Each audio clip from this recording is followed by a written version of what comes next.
Hey guys, my name is William Bates. We're here with Magnolia Bassdawgs. This is Caleb, Caden, Blake, and Cole, and we're here explaining to y'all some of the basics for y'all's tournament coming up. I know a few of y'all are new to fishing, so we'll get y'all right today. All right, we're here with rods today. So this is a 7-foot medium spinning rod. Okay, this is your typical new to fishing. You know, this will just get your job done with everything. You can throw everything from Texas rigs, wacky worms to just about anything. So we've got spinning rod right here, just a bail, simple, pretty easy. Take the hook, hold the line, cast it, and you're all there. This is good for your more lighter techniques and more finessey applications.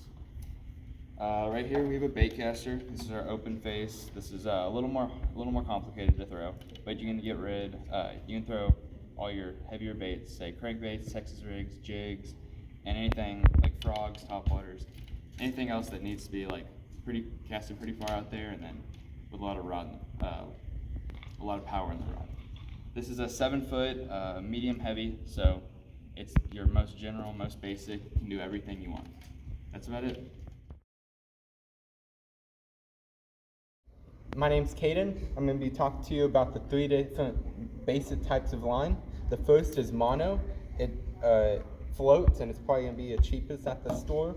And braid, it's mainly for it also floats, and I'll use it on like a frog in topwater. And then the one that we're going to mostly focus on today is fluorocarbon. It's an all-around type of line and good for Wacky and Texas rigs.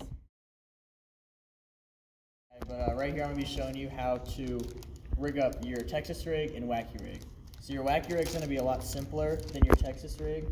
All you really got here is we have a 3/0 octopus circle hook right here. It's really small, as you can see.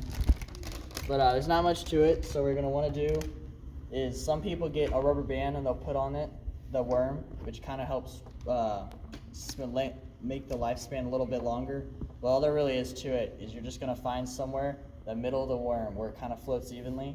You're going to take that hook and you're just going to put it right through the center of it and drag it right to the bottom. So that's what you're about left with, right through the center of that. Is that okay? And then cut that there. Right here we have the Texas rig, which I'm going to be showing y'all. So right here we have a 5/0 wide gap hook, which really though you're going to need nothing more than a 3/0.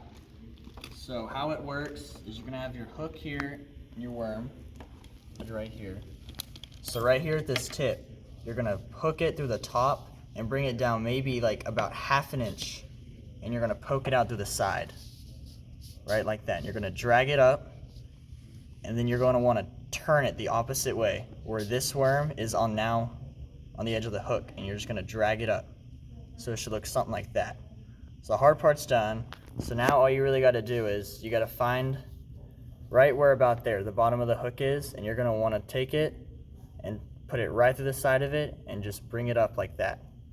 It's real simple, real easy. It might take a little bit of practice, but that's what your bait should look like. Rigged up, usually you have a weight on top too. So it should look something like that. You can see lizards on there with the hook and the weight on top, but that's how it's going to look like rigged up. You can use just about any soft plastic you want, but it's a very universal bait, and it's definitely a go-to for lakes and ponds.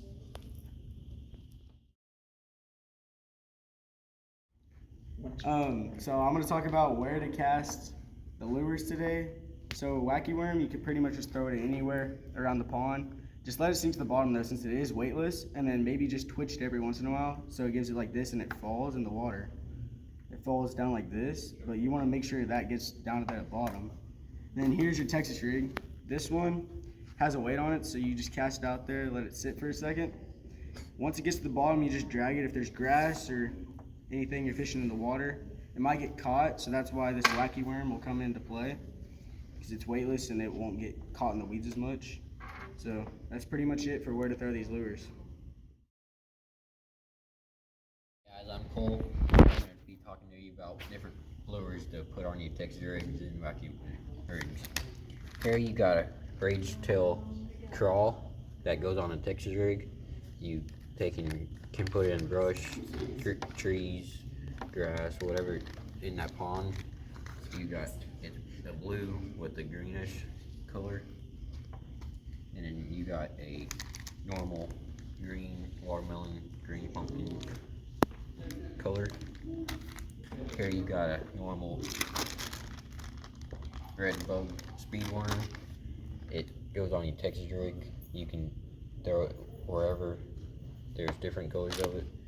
Then you got a finesse worm that goes on Texas rig, shaky head, whatever.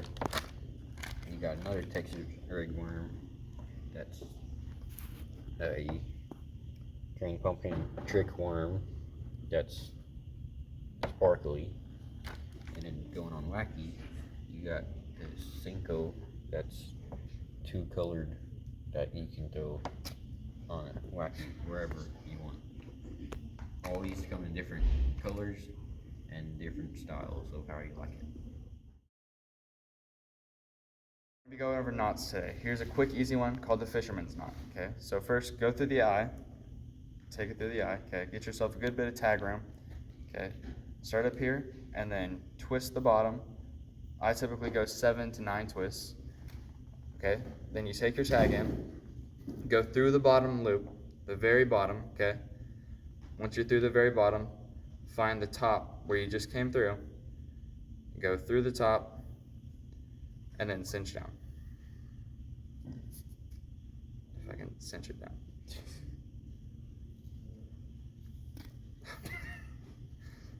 There you go. That's the fisherman's knot. Alright, y'all, that's about it. Y'all don't have to go out and buy a bunch of crazy stuff. Don't have to spend a lot of money. Just go outside, get yourself a nice rod, get yourself some baits, some hooks, and you'll be all good. This one Caden started it out on. He's caught a ton of big fish on it, and it was a relatively cheap rod. So if y'all have any more questions, you can either ask us or look them up on YouTube. There's thousands of videos, and you'll be able to find the stuff you need. All right.